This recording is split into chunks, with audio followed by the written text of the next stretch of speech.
This is RTV6 News at 11, working for you.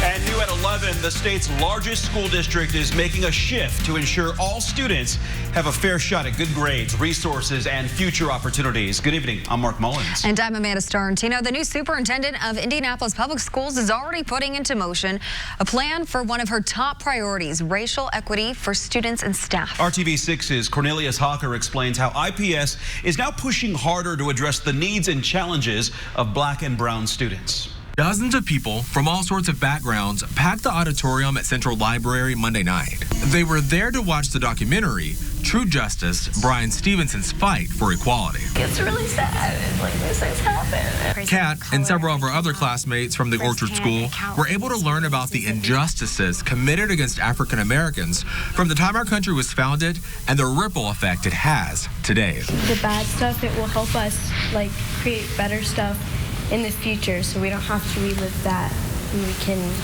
build. After the documentary, panelists addressed systemic issues facing black and brown students and ways to help them overcome life struggles they didn't create. Equality is where, for instance, you give every child the same book. But if every child can't read that book, then equity comes in where you make sure that you give children what they need. Pat Payne, Indianapolis Public Schools Director for the Racial Equity Initiative, says she's been doing this type of work for more than 57 years. She tells me to create a better future for all students, the conversation about tough issues like race has to be ongoing and always evolving. It's not something that you can do and then move on to something else. You got to keep moving because it's a process and it's a journey. Working for you in Indianapolis, Cornelius Hawker, RTV6. And one of the major goals of this day-long Racial Equity Summit was to give teachers the knowledge they need to teach tough topics like race in America and how it has shaped and continues to shape our country. Now let's take a live look outside from our tower camera in downtown Indianapolis. It's dry now, and it will be dry when you leave for work in the morning, but will it stay that way? Kevin joins us now with your forecast. It's dry and comfortable. We're at 51 degrees in Indianapolis. Look to the north, though. Quick drop in temperature there, Kokomo. Tomorrow morning, around 40. Many locations, there may be some patchy light frost in the eastern portion of the state. To answer Amanda's question, no, it won't stay dry all day tomorrow. Tomorrow evening, tomorrow night at this time, showers, thunderstorms become more likely. Through 4 o'clock in the afternoon, we're dry. Then by 7, an isolated shower or thunderstorm. They become more numerous by 9 and 11. We'll finish the timeline. When they move out, something else moves in. I'll explain coming up. A man accused of stabbing his mother to death in Speedway is in custody with a gunshot wound tonight. Several police officers responded to a shooting in the heart of downtown Indianapolis around 6:45 this evening at Pennsylvania and Maryland. They found 39-year-old Vincent Edge. He had been shot in the leg. It is unclear who shot him. Investigators had been looking for Edge since last night after his mother was found dead in a home on White Horse Road. And Metro Police say a shooting that left a man dead on the southwest side happened during a struggle for a gun during some sort of transaction. Police were called to the scene on Man Road south of Kentucky Avenue around 4 o'clock this afternoon. Investigators say other people who may have been involved with the transaction are cooperating. City and community leaders are working together to prevent violence by encouraging people to turn over their guns. One organization helping to put together a gun buyback program is Violence Free Living. The group works with people who make violent decisions and helps them get on a different path. The founder of the organization says if you want a safer city, it's important to do your part. I think everybody in the community needs to be involved. I think all the nonprofit organizations that want to help reduce the crime in the city should definitely be there helping the city out. I think that it's very powerful the more people that are there. The gun buyback will trade cash for guns. The event was originally scheduled for Saturday, but city leaders say the response from groups wanting to get involved has been so strong, they've postponed so more organizations can take part in this. A woman accused of hitting and killing 3 children at their bus stop in northern Indiana is set to go on trial tomorrow. It has been almost 1 year since the crash killed 9-year-old Olivia Stahl and her twin brothers, 6-year-old Mason and Xavier Engel in Fulton County. Alyssa Shepard faces several charges, including reckless homicide. The kids were crossing the street to get on their school bus when Shepard's truck hit them. She told police she saw lights but did not realize they were from a bus until the kids were in front of her. A mother says the threats and harassment continue more than 6 months after her daughter disappeared. Baby Amaya Robertson was last seen on March 9th. 2 weeks later, police announced the search for Amaya had turned into a homicide investigation. Tonight, Amaya's mother tells RTV6's Cameron Riddle she isn't done looking for her daughter. It's been 7 months since 8-month-old baby Amaya Robertson was last seen alive. Tonight, her mother is speaking out, trying to defend her name, which she says is being dragged through the mud. Every day I get on to find out that everyone is sitting and saying that I don't search for my daughter, I don't cry over my daughter, I don't have love for my daughter the way I should, I don't care about my daughter, whatnot. The things that I do for my daughter, I do behind closed doors for a reason. And that is not to hopefully get bashed as bad as I do, but I still do. Amber Robertson says finding her daughter is still her daily mission, but says the search is being made more difficult by people spreading misinformation and threatening her online. I get threatened that I'm going to be protested at my job, protested at houses that I'm at.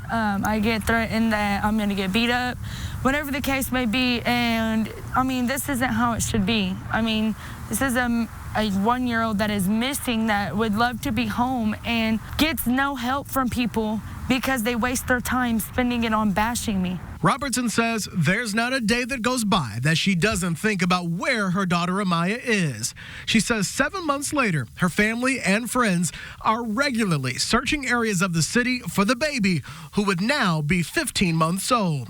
She says she has no choice but to think baby Amaya is still alive. I still look for her, and right now where she could be, I don't know. I just pray she's with someone who is taking care of her and giving her the things that she needs and the help that she needs and the attention that she needs, because she's a 1-year-old who can't do it herself. Working for you in Indianapolis, Cameron Riddle, RTV6. And investigators continue to ask the public to come forward with information about what happened to baby Amaya. If you know anything, contact Crime Stoppers. That number is 317-262-TIPS. A woman accused of slapping a child with disabilities on a school bus has been ordered to serve 10 days in jail. An attorney released this video of the incident. Francella Van Fossen was also sentenced to community service and fines today. According to court documents, she was working at a Noblesville school bus aid when she slapped a 10-year-old girl on a bus in May. The report says the girl has a brain injury, so she uses a special wheelchair and needs help with basic needs. And a hearing is scheduled tomorrow for the man accused of renting his adopted daughter an apartment and abandoning her in Tippecanoe County. Michael Barnett and his now ex-wife adopted a young girl from Ukraine in 2010, but they say the girl was actually an adult pretending to be a child. Earlier this month, Barnett's attorney filed a motion to dismiss the charges. Services are set for an Indiana State trooper killed in a crash Friday night. Visitation for Trooper Peter Stephen will be held Thursday from 2 to 8 at Crossroads Community Church in Kokomo. The funeral service is Friday at 11 at the same church. A squad car is still on display outside the state police post in Tippecanoe County, where you can pay your respects. It's covered with flowers and notes of condolences, which one fellow trooper says means a lot. It's great to see. It's great to have that support.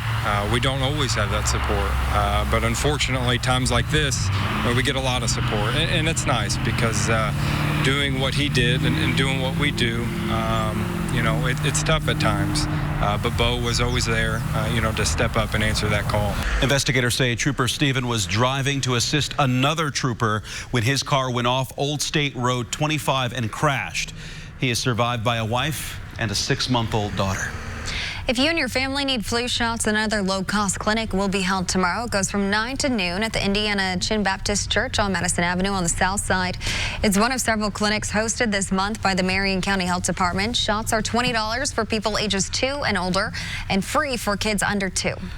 And the Indianapolis City County Council passed Mayor Joe Hogshead's 2020 budget tonight. It includes $1.2 million for IMPD body cameras, an additional $8 million for the Department of Public Works, which is about a 5% increase, and a 40% cut of funding to the mayor's office from about $10 million to about $4 million. For a more in-depth look at the budget, go to the RTV6 app and click on this story. The project to keep Ann dancing takes a step forward tomorrow. Yeah, work will start to update the iconic electronic artwork on Mass Ave. The current piece will be removed and replaced with a new structure. And over the next few weeks, changes will be made to the plaza on the Indianapolis Cultural Trail where Ann struts her stuff, as you know. The new components will be installed later this fall. The Cultural Trail raised more than $200,000 in donations earlier this year to fund this project. Happy to see her groove getting back on. Right, she's gonna keep going. Coming up, Hiring Hoosiers shines a light on a program that helps people with disabilities thrive in the workforce. To the citizens and residents of our city, we feel and understand your anger and your disappointment. And just hours after a family's call for justice, investigators make a major announcement in the case of a police officer who shot and killed a woman in her own home. You're watching RTV6 News at 11. Down on the farm. This is RTV6 News at 11, working for you. Concerning the status of the criminal investigation, at approximately 6 p.m., Aaron Dean was arrested for the murder of Miss Jefferson. He has since been booked into the Tarrant County Jail. New at 11, a now former Fort Worth, Texas police officer has been charged with murder after shooting and killing a woman inside her own home. Investigators arrested Aaron Dean this afternoon shortly after the woman's family members gave an emotional plea for justice. Dean shot and killed 28-year-old Adatania Jefferson early Saturday morning after a man called a non-emergency police number concerned about his neighbor, Tatiana, because the lights were on late and the door was open. Body camera video shows Dean shouting at Jefferson through a window a split second before shooting her. He did not identify himself as a police officer. Tatiana's brother is questioning the officer's training and calling for changes. Watching the video, I don't understand if they are trained that way, as to react to everything as a active shooter, out of fear, out of whatever they train. It has to be changed. There's no way to go in thinking that you have to shoot someone every time you go on the call. Dean resigned today. Earlier today, the police chief said Dean acted without justification and would have been fired if he didn't quit. Congressional committees are ramping up their impeachment inquiry this week. Today, President Trump's former top Russia advisor talked to lawmakers. ABC's Serena Marshall reports later this week, the president's current ambassador to the EU, who took part in critical text message exchanges about Ukraine, is expected to do the same. Another witness arriving on Capitol Hill this morning for what would become a marathon deposition, going well into the night. Fiona Hill, the former top national security advisor on Russia, left the administration just before President Trump's July phone call with Ukrainian President Zelensky. Lawmakers want to know what she knew about the White House's policy in Ukraine and the president's desire to have them investigate Joe Biden and his son. She was a remarkably thorough and authoritative witness who had truly amazing powers of recall of particular events and particular meetings. Hill's deposition, like Marie Yovanovitch, the former U.S. ambassador to Ukraine, and former special envoy Kurt Volkers, will be held behind closed doors with 3 House committees investigating possible impeachment of the president. Republicans again arguing the process is unfair, as one representative who doesn't sit on any of the 3 committees tried to interrupt the proceedings. Congress, you're not a member of these committees, so why did you think you could participate? So in the absence of any rules that House Democrats have adopted, I found it only reasonable to look at prior precedent on impeachment. But for the most part, ignoring the substance of whether it's appropriate for the president to ask a foreign government to investigate a political rival. The president maintaining there was never a quid pro quo, even pointing to the text messages sent by the current ambassador to the EU, Gordon Sondland, who replied to veteran diplomat William Taylor's text, "I think it's crazy to withhold security assistance for help with a political campaign," by saying the president has been crystal clear, no quid pro quos of any kind. But Gordon Sondland is also expected to sit down behind closed doors with lawmakers later this week under subpoena. And the Washington Post is reporting he's expected to tell lawmakers that those text messages weren't his words, but the president's, and that he'll add he has no independent knowledge if that was really true. Serena Marshall, ABC News, Washington. And tomorrow on Good Morning America, an exclusive interview with Hunter Biden. He talked to ABC News anchor Amy Robach. No questions were off limits. Watch GMA starting at 7 o'clock after Good Morning Indiana, only on RTV6. New information tonight on a large fire in Hamilton County. Firefighters say 3 people escaped the burning building safely. That fire started around 9:30 this morning at the Portside Marine in Cicero.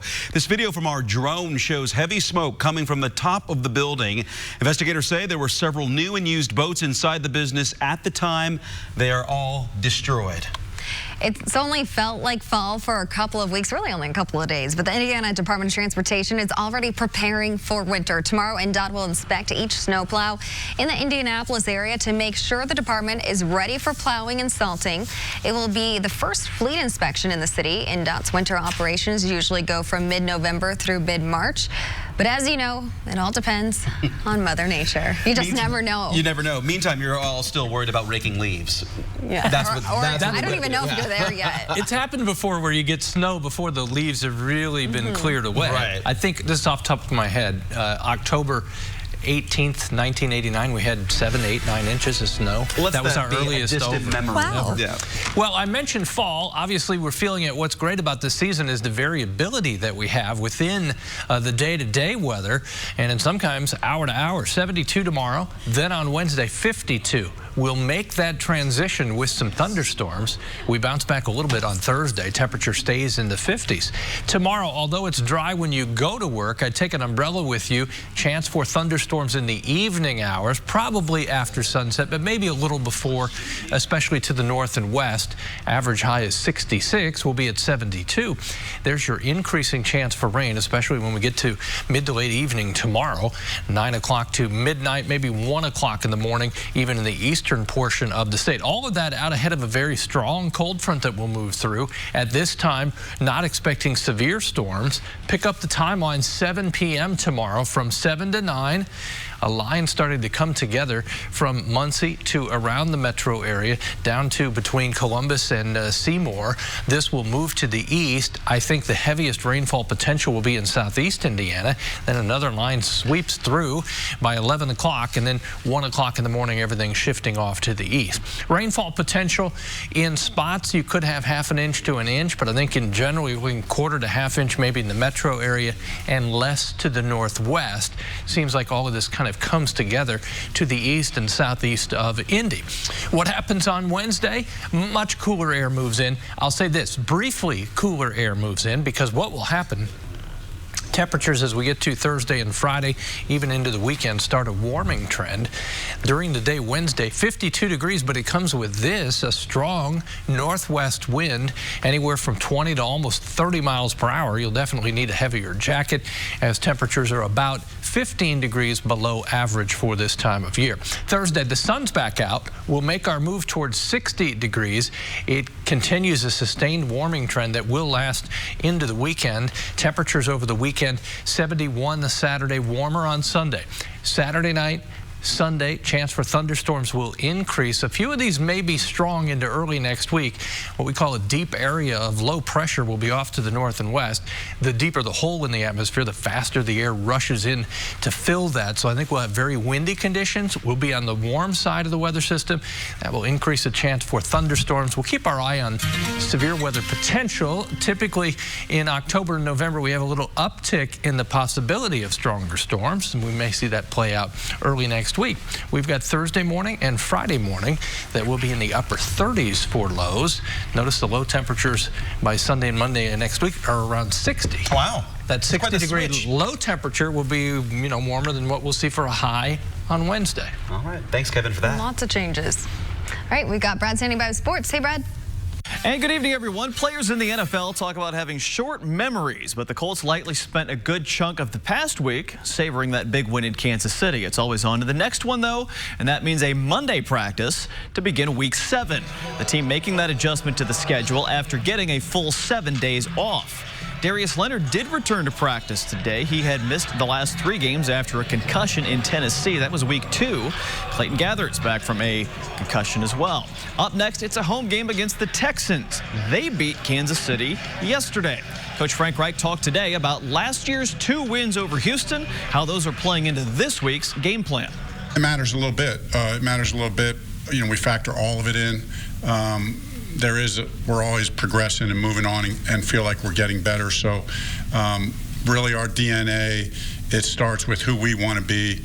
And, you know, on offense, it starts up front, running the football, and defense, same thing, stopping the run. Those are areas of emphasis. Sunday's game here will essentially be for the division lead. 2 games now separate the top and bottom of the AFC South standings. The rematch with the Texans will be a Thursday night game. That comes a week before Thanksgiving, week 12 on the schedule. Keep in mind the Colts play 4 of their next 5 games at home. Take it down to French Lick, first round of the Senior LPGA Championship. Some young golfers that are patients at Riley Children's Hospital were special guests. Pristine conditions weather-wise, was a little breezy on the Pete Dye course. Just 5 players finished the day under par. The tourney has raised more than $1 million for Riley during its time playing in southern Indiana. How important is that connection between the hospital and this tournament and what you guys do for them, vice versa, really? Well, yeah, I think if it wasn't for them, we wouldn't be here, because that is obviously the driving force behind French Lick and all the sponsors. They want to help the kids, and we're lucky that we're the recipients of their goodwill, and together it's been a great partnership over the last 7 years now. American Jill McGill, the first round leader, 6 under par 66, 4 up on the field. The average score was more than 3 over par on Monday, 2 over for Dame Laura Davies. The tourney continues on Tuesday and Wednesday, and French Lick should be 2 more great days down there. Thank you, Brad. Did you know the unemployment rate for people with disabilities has been about 80% for the last 20 years? Next, how a local organization is working to change that. 2019 Murano.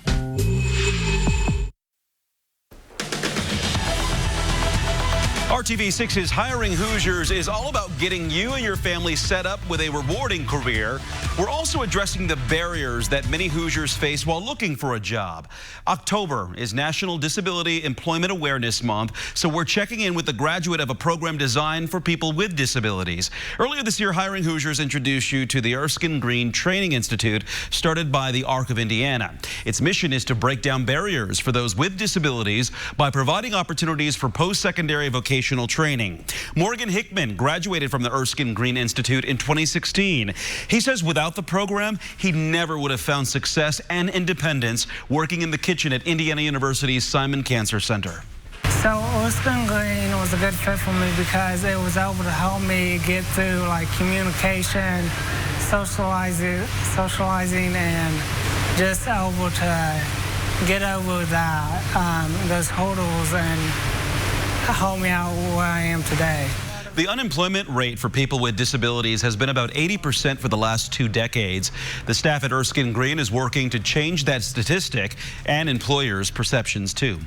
Part of our role is to, one, give individuals the skills, but then help them get out and prove themselves and show employers across the state that, yeah, I have a disability, but look at my skills. I can do the job just like anybody else if you give me a chance. And I think that's what Morgan kind of shows is, yeah, Morgan has a disability, but he can do the job just like everybody else when he's given the chance.